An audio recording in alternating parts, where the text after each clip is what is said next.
Si vous regardez cette vidéo, c'est que vous traversez cette incroyable aventure de la grossesse. Une période remplie de bouleversements, de moments de bonheur, mais aussi parfois de doutes, de questionnements et peut-être même d'un certain inconfort avec votre corps. Dans notre société actuelle, on a un peu tendance à idéaliser cette période de la grossesse, surtout depuis l'émergence des réseaux sociaux où on voit des dizaines et des dizaines de photos et de vidéos de grossesse parfaite.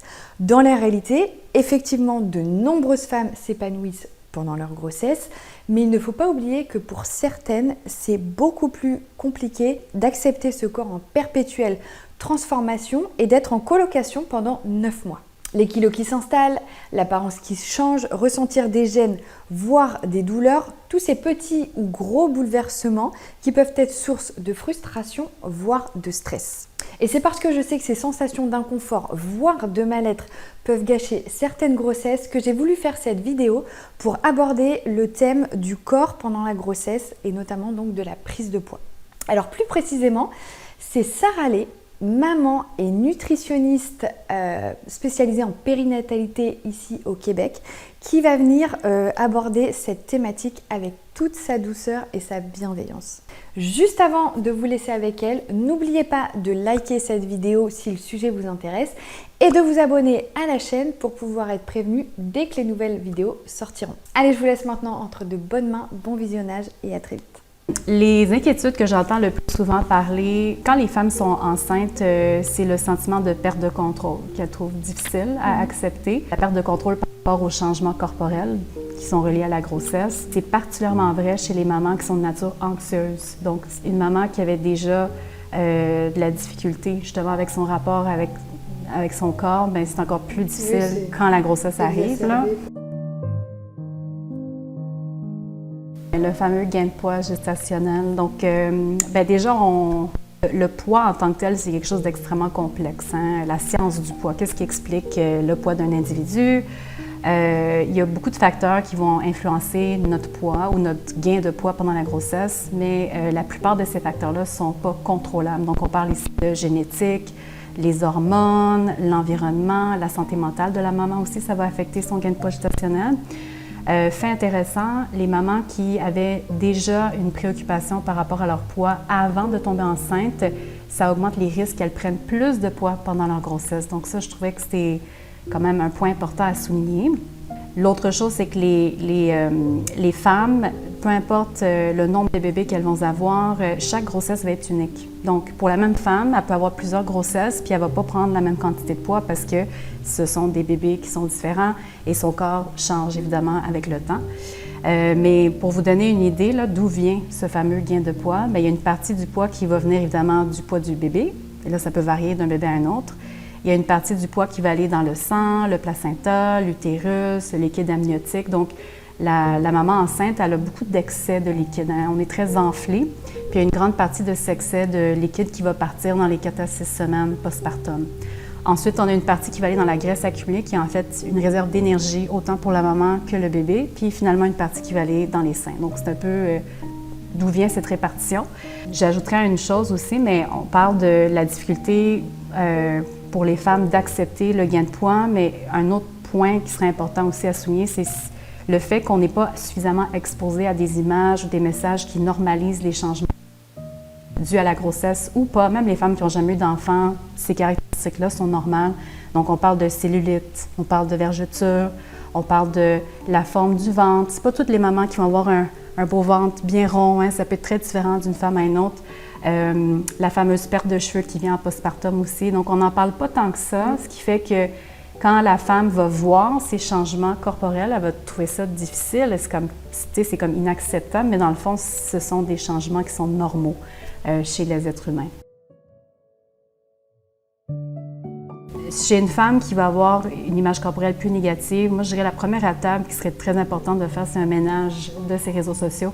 Donc, vraiment, de retirer tout ce qui suscite en elle une insatisfaction corporelle. Donc, c'est démontré, là, les études ont démontré que le fait de regarder une image juste quelques secondes, c'est suffisant pour te sentir inadéquate.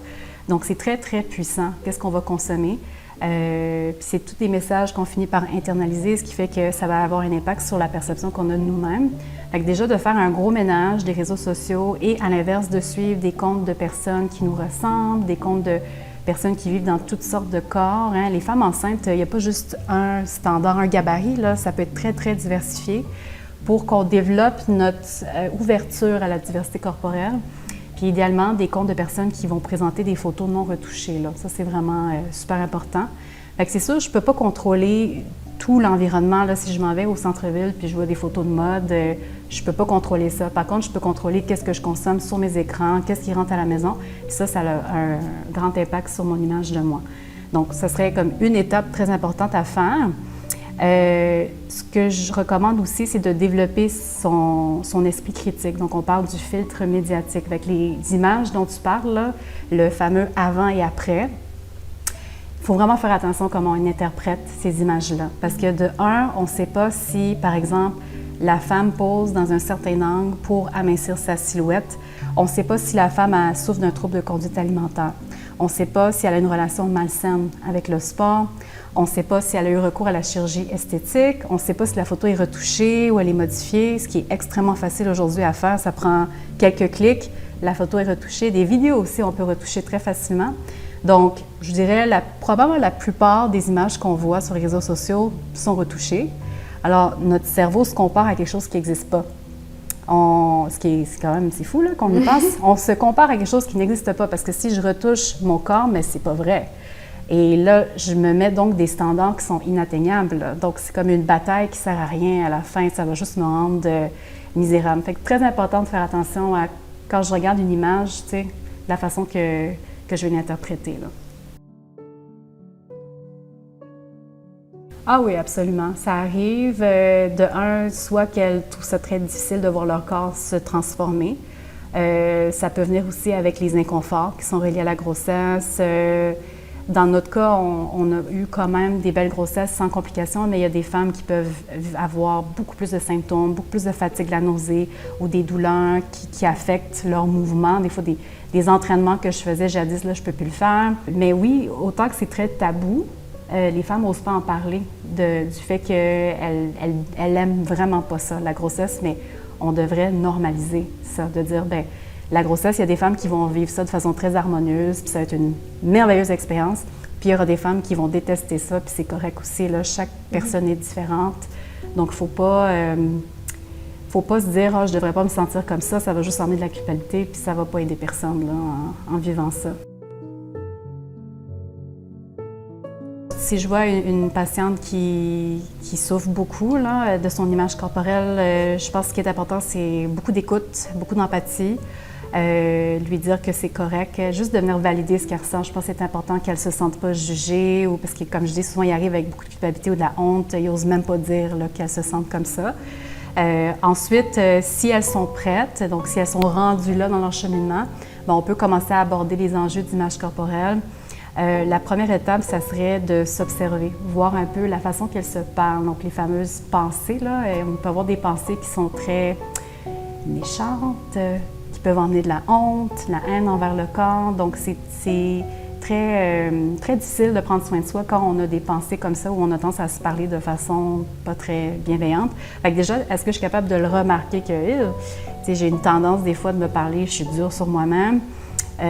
Puis de changer notre discours pour que ça soit un petit peu plus gentil, respectueux, un peu comme on parlerait à notre meilleur ami ou notre enfant. Pour beaucoup de gens, de viser une image corporelle positive, c'est pas atteignable. Okay? Donc, il ne faut pas dire que c'est notre objectif ultime. Il y a des gens pour qui ça ne sera pas atteignable et c'est correct. Il y a beaucoup de gens pour qui la neutralité corporelle, c'est un point de départ.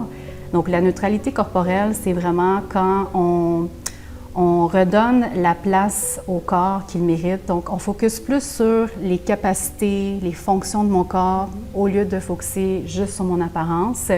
Puis d'accepter mon corps, ça ne veut pas dire que je trouve chaque centimètre de mon corps beau. C'est vraiment pas ça l'objectif. Mais c'est de reconnaître qu'il y a des parties de moi que j'apprécie. Il y a des parties de moi qui me rendent indifférente. Par exemple, moi, mes coudes, Ça me fait ni chaud ni froid. Hein?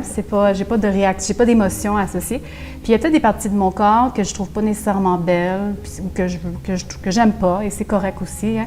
Donc c'est de se voir plus en globalité, avoir un regard plus représentatif de notre corps. Et ça a l'air de rien, mais quelque chose qui est important à se rappeler, c'est qu'on est plus que notre corps. Hein? Le problème, c'est quand l'apparence prend toute la place. C'est comme la seule chose qui définit un peu là, qui je suis. C'est là où ça peut devenir très déséquilibré, comme si je mettais tous mes œufs dans un panier. Fait qu'on essaie de diversifier un peu nos paniers d'œufs, puis de se rappeler que notre valeur, elle ne dépend pas juste sur notre apparence. Et peu importe comment notre corps va se transformer dans le temps, bien, ça ne change pas notre valeur non plus. Puis il faut voir, tout le travail qui touche l'image corporelle, c'est un travail à vie. C'est pas quelque chose que tu règles au jour au lendemain. Ça va venir en phase. Il y aura des périodes de ta vie où ça va bien aller, des périodes où ça va être un peu plus difficile. On sait que l'image corporelle est affectée par plein de choses. Oui, nos pensées, nos jugements, nos émotions. Mais une femme qui va vivre une période de sa vie plus difficile, bien, c'est normal qu'elle va avoir un regard plus négatif sur son image d'elle-même. Donc, de se donner du temps puis de voir ça comme... c'est le long terme, là.